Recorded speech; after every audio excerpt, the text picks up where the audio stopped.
Alright. We're back with the Red Embrace.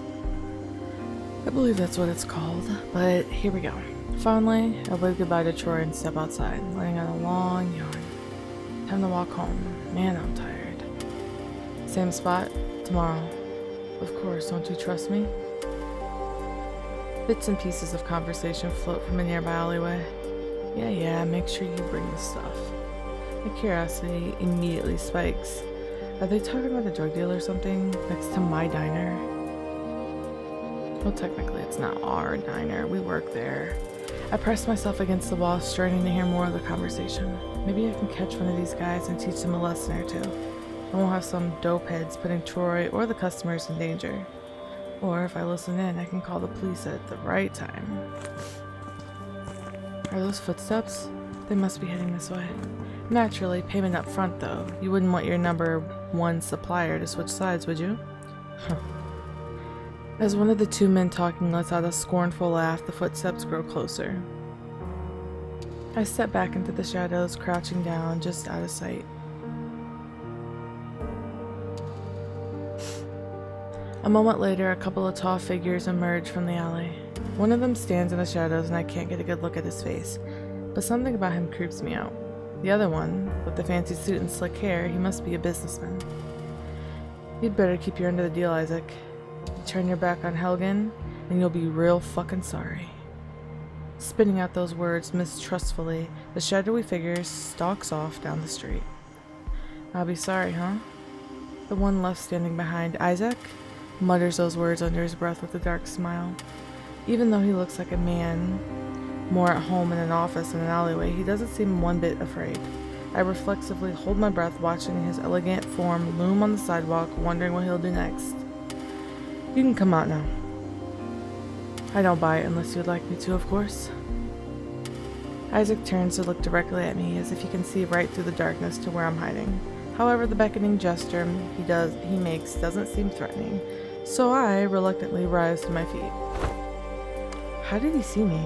It's nearly pitch black in this spot. There's a good boy. Is there a reason you were cowering in the corner? You weren't trying to eavesdrop, I hope. His eyes, which look like molten gold, colored contacts, I'm sure, study me questioningly. I'd like to know what happens around here. You're making a deal next to my diner. I like to know what happens around here. I shouldn't be too confrontational. A man like this could have a lot of nasty tricks up his sleeve. Offering a casual shrug, I throw out the vaguest response I can. It's just good to know what happens around San Fran, right? I don't want to be in the wrong part of town when a bad deal is happening. It's just self-preservation. For whatever reason, my remark makes Isaac break into a smirk, and he tilts his head playfully to one side. Oh, so you're just looking out for the number one, hmm? Cute. I would too if I were you. The hint of slyness that creeps into his tone sounds almost like... No, I'm definitely misreading him. Why would a fancy businessman flirt with someone like me? I've got customers and my boss to worry about too, that's why I have to keep an eye on the shady types around here. I'm sure. With an unconvinced chuckle, Isaac saunters towards me, stopping only when he enters too close to territory. I want to pull back, but I manage to swallow my nervousness and stay in place. He's probably just a businessman, but there's something about him that's different. It's unnerving. Isaac bends down to peer in my face, close enough for me to see every detail of my reflection in his glasses. There's a sweet smell around him, some kind of cologne or shampoo, and it blocks out the stench from the dumpsters nearby. Tell me, what's your name? I'm Isaac, as you probably heard from the scary skinhead back there. He drops his voice to a whisper, and his gaze sparkles at me expectantly. I'm Ash. I don't talk to many guys in suits, so sorry in advance if I trip over my tongue. No need to worry, I'm used to making people starstruck during first meetings. But listen, Ash, if you like a little piece of advice, you should stay away from this place tomorrow night, and I'm not saying you'll get hurt, but there might be some friendly conflicts going on. He seems oddly thrilled by the prospect of conflicts, and a gleeful light shines in his eyes. Of course, if you're looking for excitement, then I won't stop you from coming by, but who knows? Isaac pauses, his lips curling into a smirk. You might even see a friend of yours there, or maybe a customer, is a better word. A shiver courses down my spine at his teasing murmur. He's talking as if he knows something about me, but I've never seen his face before in my life. What are you trying to say? Someone I know is going to be a part of this friendly conflict? Maybe. You can't say for sure unless you show up, am I right? Assuming your self-preservation instincts aren't too strong, that is. I know he's trying to provoke me, but that doesn't stop anger from rising up in my chest, even though I try my hardest to stay calm. He probably thinks his money makes him some kind of king. What a class act. I'll come if it's safe, I'll come if they're using you as a target practice, yeah. I'll stop by if there's a chance you'll get hit in the crossfire. That fancy suit isn't bulletproof, is it? Wow, I caught a feisty one. He lets out a low wolf whistle, eyes going wide in mock surprise. I'm flattered that you're so worried about me, though I'd be more concerned for yourself. Someone with a pretty face like the one you have can catch the attention of some bad types. Bad types? Like who? My pulse starts to race faster as I question Isaac. He only throws me an invasive shrug. Some people who walk the streets this time of night aren't always friendly, Ash. His eyes flick away from me for a moment, and a sudden cold, dangerous edge enters his voice. There are lots of predators out there, stalkers who just love to have a taste of someone like you. When his gaze returns to mine, a chill runs through my whole body. Isaac reaches out towards my face, tracing the back of his hand lightly along my cheek, all while a cruel smile crawls over his lips. And if you're not careful, you might end up with a bite taken out of you, caught in the jaws of a hungry wolf. His whisper drops so low that his words are barely audible, and I have to lean in a little to catch them. You'd be safer if you stuck with me. You're a valiant Van Helsing, although my prices are cheap.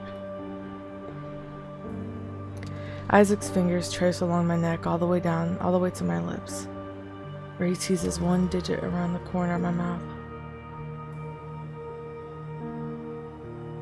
I can't look away from his hypnotic golden eyes, which swirl in a way that makes my mind feel like it's melting. My body refuses to move. Even as Isaac presses closer, I can't do anything but hold my breath, staring up into that beautiful gaze. Isaac? Isaac, what are you doing? When a cry rings through the air, Isaac abruptly pulls away from me, throwing a glance over his shoulder. Hurry up, we need to get going. The voice calls out again, sounding oddly familiar, but it's too dark to see who it is. What the hell happened a second ago? I can barely remember what Isaac was just saying. Always with bad timing. Oh well. Exhaling a reluctant sigh, Isaac turns away. But he pauses to give me a parting Cheshire cat grin. Make sure you show up tomorrow. I'll make it worth your while. Don't worry. Huh? Wait. By the time I recover my senses, Isaac's already striding off towards the figure in the distance. The two of them disappear around a corner before long swallowed up by the darkness. My head hurts like hell. I don't know what Isaac did, but I've got some kind of awful migraine now. Maybe it's from his cologne. Christ, why do I keep meeting all these weirdos? This is too much crap for one night. Maybe Troy slipped some type of acid into my burger earlier. Yeah, it's gotta be the only explanation here. Shaking my head, I shiver and start hurrying home, keeping an eye out for any of the bad types Isaac mentioned. Luckily, I don't see anyone else on my way back, except for the occasional stray cat or homeless guy on the bench. I don't think I've ever been so relieved to step into my cold apartment, which feels like some kind of holy sanctuary right now. No creeps or huffy brats, just comfort of my creaky bed and a flickering light from my old TV. Everything will be back to normal tomorrow. Yeah, today was just a fluke. I try to comfort myself with those words as I throw off everything except my briefs, then flop onto the bedsheets with an exhausted groan. Normally I wouldn't complain about running into a bunch of good-looking guys, but there was something off about all of them. I can't put my finger on it, but I have a bad feeling in the pit of my stomach. Like I accidentally peered into some kind of world I wasn't supposed to see. Well, it doesn't matter. Tomorrow will be the same old, same old. I hope.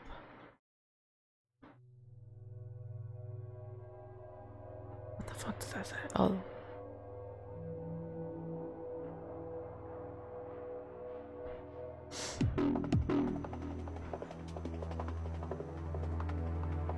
Oh.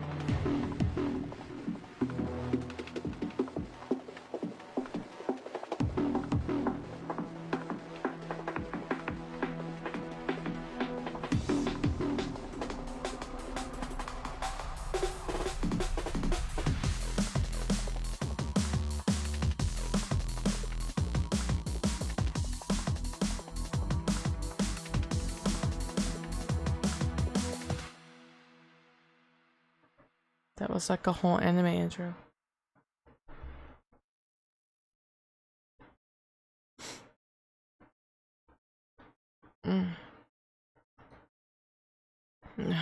Son, fuck off. I bury my face against my pillow to hide from the sunlight. Damn, it must already be afternoon. Stupid graveyard shift makes it so hard to catch a decent amount of rest unless you sleep underground or somewhere away from a window. Maybe I should invest in a coffin. Maybe more style points than the sleeping mask, that's for sure. Groaning, I eventually force myself out of bed and stumble over to the kitchen to put on some coffee. Work doesn't start for a while yet, so I could do a little freelancing today. I'm only working at the diner to save up some money on the side anyway. My real passion is art, music, writing, art. Ever since I was a little kid, there was always a bunch of fantastical creatures and places I wanted to draw. I've gotten good enough to make some money for commissions now and then, but there are so many great artists out there who are better than me. I'm doing my best to improve. Hopefully that eventually people will say, I recognize that artist, rather than what a weird anatomy. Anyway, I have some time to spare, so I plopped down in my office chair with coffee mug in hand. But the moment I stare at my computer screen, I suddenly remember what happened last night. Back on that dark street. You might even see a friend of yours there, maybe a customer is a better word. Isaac was acting like he knew something about me or someone I know, even though I thought that would be impossible. There was something unnerving about what he said afterwards, but I can't really remember his words. It's all fuzzy. I'm starting to think that it's not the same random drug deal going down tonight. A smart man would keep his distance, but if I don't figure out what Isaac meant, it's gonna drive me crazy. That sleazeball in the suit is up to something, that's for sure. I put my head down on my desk and rub my eyes with one hand. I guess there's no helping it, huh? I'll have to see for myself what will happen tonight. GG, bro. Distracted by my own thoughts, I spend the rest of the time until my shift half-heartedly working on a new project. After what feels like forever, it finally gets dark and I head out to start my shift. But during my walk, I can't help feeling a lot more nervous than normal. Troy left this morning for a business trip, so I'm the only one who's working tonight. And if anything happens, I'll have to deal with it entirely on my own. Great. The diner seems unusually quiet, even for the night shift. Only a couple of people end up stumbling in over the course of a few hours, and midnight takes over into early morning. I grow more and more tense until I can't take it anymore. Time to close up early. Sorry, Troy. Grabbing my keys, I flick off all the lights and leave the diner, locking it up behind me. Then I make my way to the nearby alley where Isaac came from last night. But it's empty. No gangsters, no men in suits. Just a deserted hangout for rats and an abandoned garbage can. Maybe I missed the meeting, although I should have heard gunfire if there was any. I guess they might not be here yet, but I really don't want to wait around in this creepy place for a very long time, especially not alone. Should probably just head home. That's a sensible thing to do, yeah. After a few more seconds of deliberation, I turn back towards the alleyway entrance. I'm not sure why I feel so disappointed. Gotcha! Out of nowhere, someone grabs my shoulders. A second later, my back slams against the wall and a pair of strong arms pin me in place. Hey. You're not one of those dumbasses. Sire guys. You're a human. Two wide, puzzled eyes scanned over my face like I'm some kind of mutant. A human? Of course I'm a human. What else could it be? I don't understand. I break off halfway my sentence, staring at my attacker. This red-haired guy has a tattoo on his face and is wearing a distinctive leather jacket. Could he be the person from the man last night who was... Could he be the person that man from last night was talking about? Whoa, why are you getting all mad, man? You're just not the guy I was looking for. He flashes me a wide, taunting grin. My eyes were drawn to the shape of his canines, which looked just like animals. Long, sharp, and bone white. You know, you smell pretty nice. Kind of special, actually. Like, real sweet. He leans in a bit, leering at me with those sharp fangs. They have to be some type of body mod, like, right? I'm pretty hungry too, I haven't eaten all night, and you're looking so much better every second. Shit, if I don't do something, this creep will take a bite out of me. Reason with them, try to push them out. I'ma reason with them. Hey, wait, hold up. If you're hungry, I can make you something. My diner's right out, down the... No, I don't want you to make me shit. After the redhead cuts me off, a greedy look flickers in his eyes. Nah, I want you. With a deep growl, he licks his lips, pressing his face closer and closer to my neck. I shut my eyes tightly, holding my breath. This is it. I'm gonna get torn apart by some psycho in the alleyway. His ragged breathing grows steadily louder, and I could feel every exhale brushing against my throat. All of a sudden, the pressure pinning me to the wall vanishes. When I open my eyes, I realize the man's no longer there. No, he's still here, but now, What's a loud grunt? A familiar man in a dark jacket swings his fist towards my attacker. Fucking Dominic. I knew you were out here. The redhead lets out a gleeful laugh as he dodges the punch, moving at an incredible speed. A second later, he aims a lightning-fast blow of his own towards the other man, Dominic.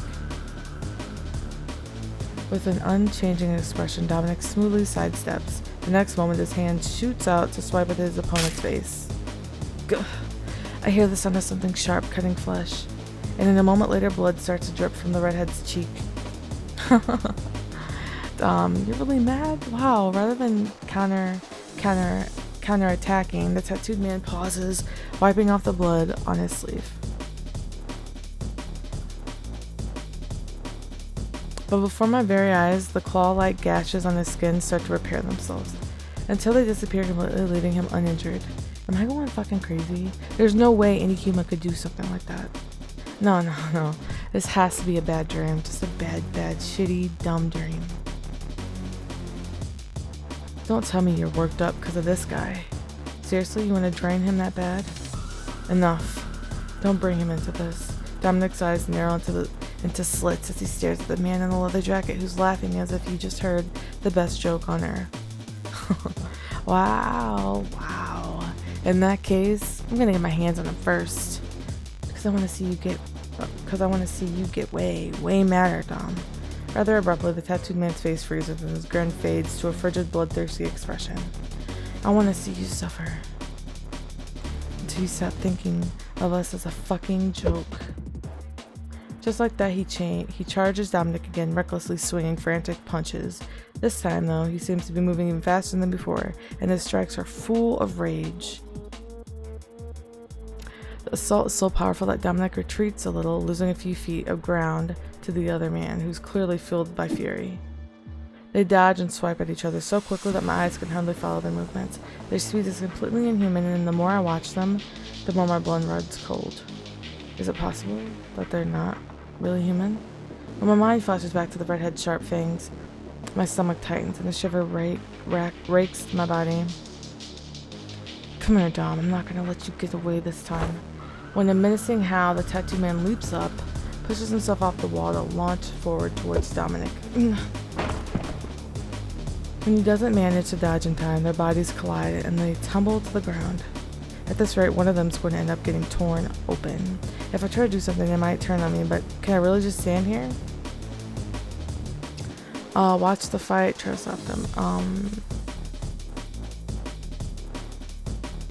gonna try to stop them. I have to say something. Monster and I don't want to see someone get ripped apart in front of me. Dominic, stop. Just throw him off and run. Dominic seems to hear my words, but he keeps struggling with the violent redhead who's clawing at him with everything he's got. Biting my lip, I watch the two men tussle frantically, their grunts filling the air until... Whoa, what's going on here? Gentlemen, can you put things on hold for a moment? And at that instant, the fighting stops completely. A tall figure approaches us from the alley's entrance, his face flashing into view under a street lamp. Isaac? After frowning at Dominic and the tattooed man, Isaac turns towards me, his eyebrows shooting upwards. Oh, you came after all. Sorry you had to see these two at their worst, but I did promise Dom would be here, didn't I? So that's who Isaac was referring to. How the hell did he know that I met Dominic? Wasn't that just a few hours before I saw Isaac? He never came into the diner either, so someone must have told him. Fuck off, Isaac. You're not gonna stop me from tearing this shithead a new... Before the redhead could finish the sentence, Dominic suddenly throws him off with a grunt. He slams against the ground a few feet away, letting out a pained wheeze. Chuckling, Isaac pushes up his glasses, looking completely unfazed. Relax, Rex. You need to learn when to hold back, and you're gonna embarrass. You're going to embarrass even your Helgen brothers. As if Isaac just flipped the switch, the leather jacket man seemed to lose all of his bloodlust. Instead, he groans and rolls his eyes, looking like a kid who just got his favorite toy taken away. Whatever, stupid old man. After Rex mutters a reply, the electric tension in the air around us gradually fades. It's replaced by an uncomfortable, awkward pause, and the four of us exchange glances for a few seconds. But after the adrenaline cloud in my brain finally dissolves, I take a deep breath and turn to Isaac. Sorry to ruin the moment, but some kind of explanation for all this would be great. My voice, which cracks slightly with anxiety, breaks the long moment of silence. Dominic, Rex, and Isaac all stare at me, and now I understand how a rabbit must feel in the den of wolves. These guys, they're not normal. You know that, don't you, Isaac? When I pose my shaky question, Isaac throws a glance towards Dominic. For a split second, it looks like Dominic winces faintly, his eyes narrowing, but a cold, unreadable look soon washes over his features again. Yes, Ash, I think it's obvious by now that they're not normal. Isaac finally speaks up, and I shift my gaze back over to him quickly. You see, behind the spit-shine gloss of our beloved San Francisco is a much, much darker underbelly. One that people like you usually go their whole lives without glimpsing. He straightens his tie with one hand and a passive smile flickering on his face. But once you get a taste of that darkness, there's no going back. For instance, if a hypothetical cute little diner boy decided he wanted to go tell the police a funny story, a tall, scary man in a dark jacket would want to make sure he never says anything else again. At Isaac's casual threat, I glance back at Dominic in disbelief. His lips are pulled into a grimace as he meets my gaze, and I think I see a hint of guiltiness on his face. Does that mean he'd really kill me just to stop me from telling anyone about what I saw tonight? Of course, that's all hypothetical. Humans like us can work with our vampiric companion just fine, assuming no one gets loose lips. Wait, then you're not a vampire? My shocked question makes Isaac pause for a second. However, he quickly lets out a laugh and shakes his head, adjusting his tie with one hand. Not really, no. Not like Rex and Dominic here, anyway. Don't lump me in with that piece of shit, Isaac. Rex loudly protests from where he leans against the wall, glaring at us. Of course, I'm so sorry. Now, back to the subject at hand, Ash. Just as Isaac rolls his eyes and starts up again, a pair of light footsteps echoes from down the alley. Several moments later, a short blonde rushes up beside Isaac, panting a little. Phew. Isaac, I'm sorry. Halfway through his sentence, Luca breaks off sharply. He stares at me with saucer-like eyes, and I stare back in astonishment. Luca? Hang on a second. Were you the one who told Isaac that I met Dominic? As bizarre as the whole situation is, the pieces are starting to fall into place. This little brat was trying to get me to tell him about the shady types. In other words, find people who might be vampires for him? Luca's surprised and flustered reaction confirms my suspicions, and he averts his gaze sheepishly.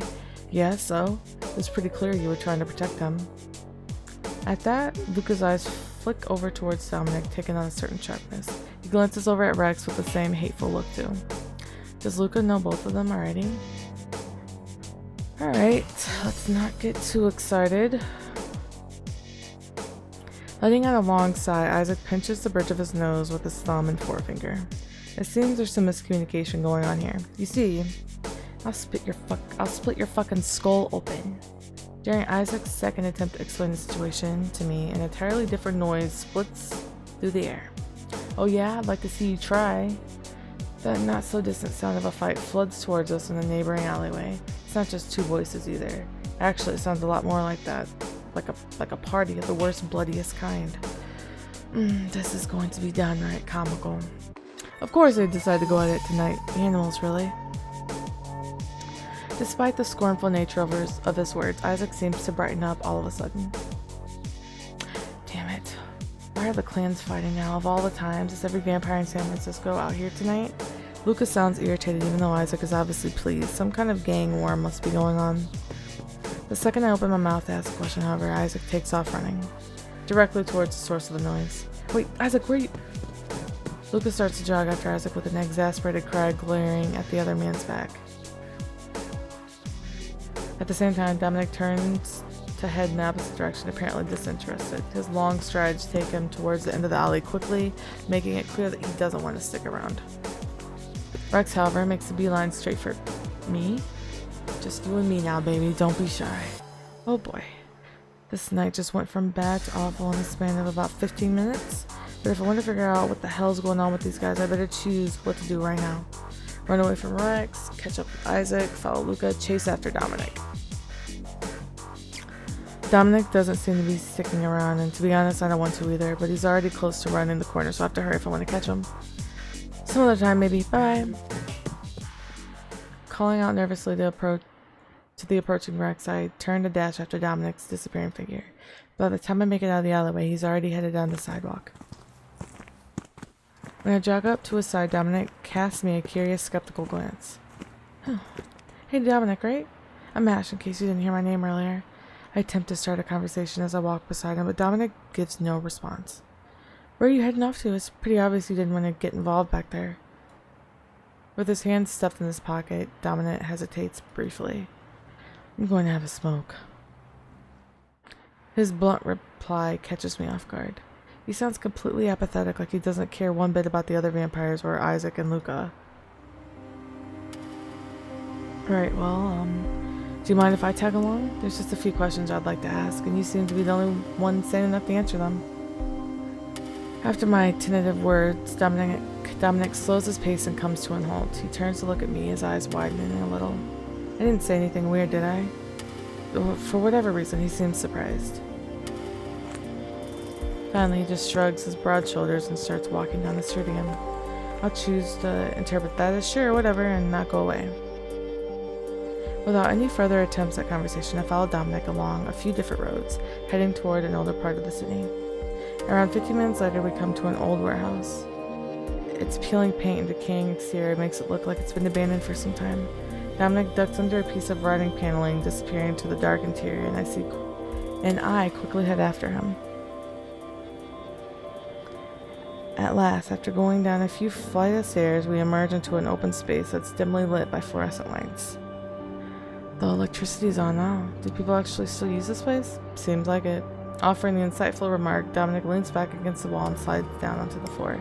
He pulls out a pack of cigarettes and a lighter out of his pocket, flicking the latter into a tiny flame of sparks. After lighting the smoke, he takes a long pull from it, then blows out a thin gray cloud. Are you gonna sit down?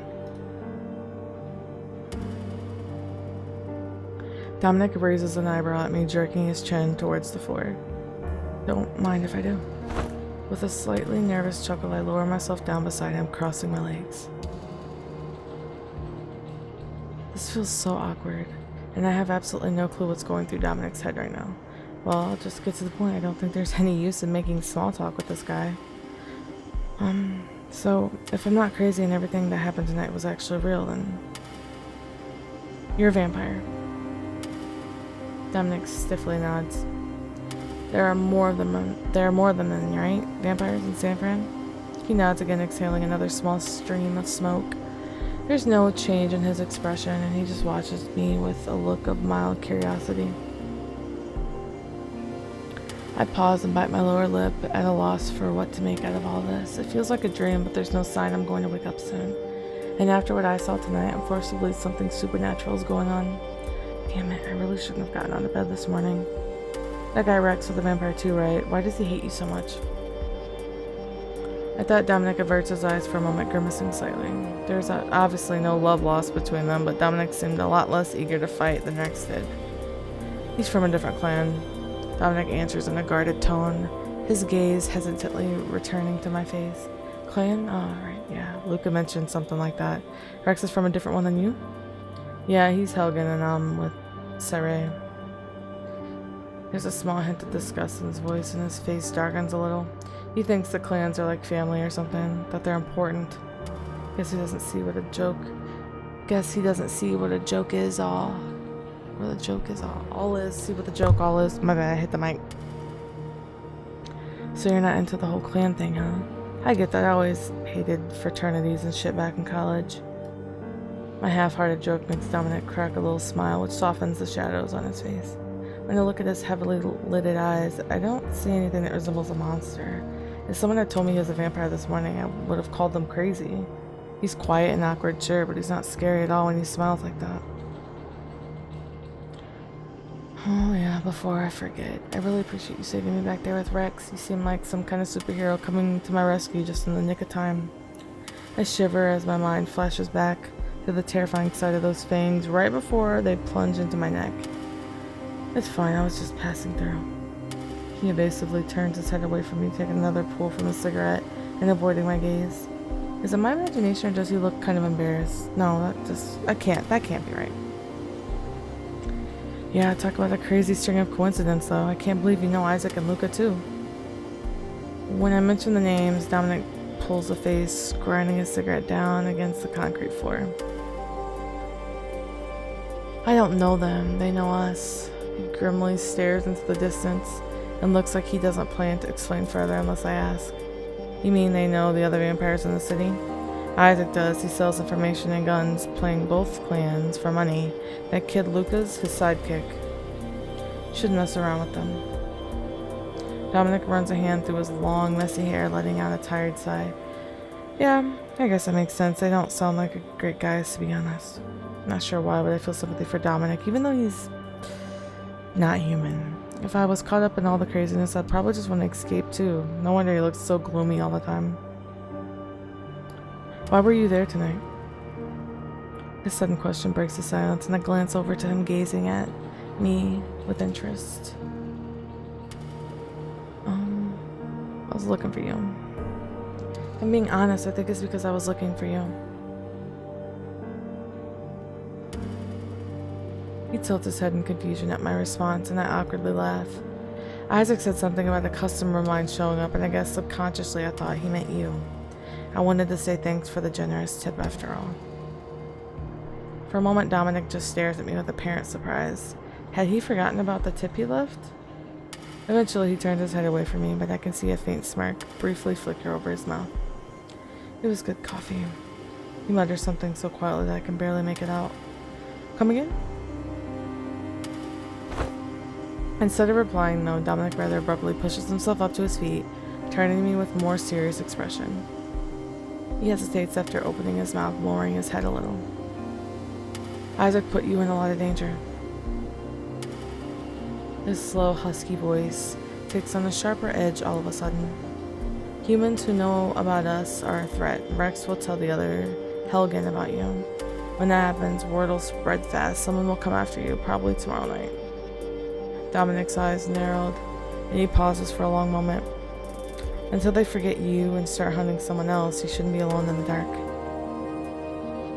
His words send a cold tingle through me, and a knot curls in the pit of my stomach.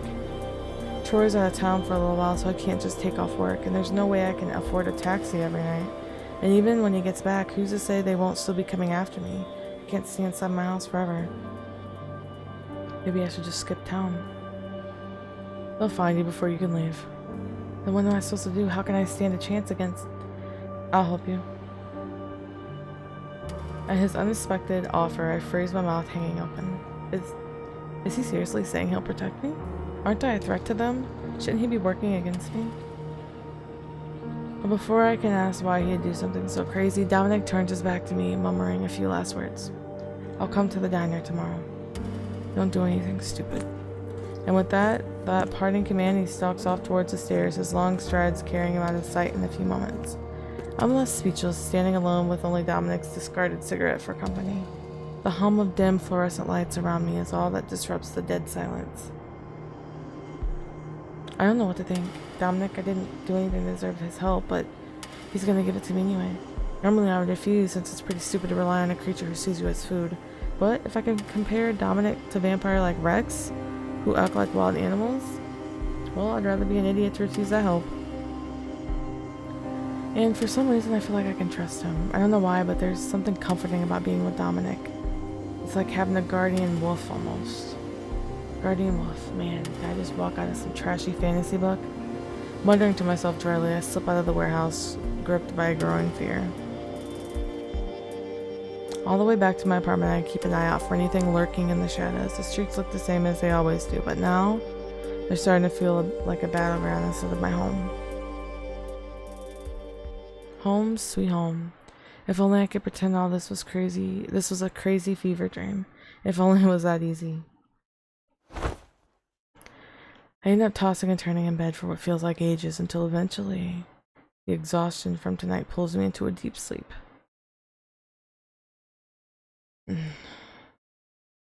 And that's where we'll stop, everybody. Thanks for listening, and I'll catch you in the next one.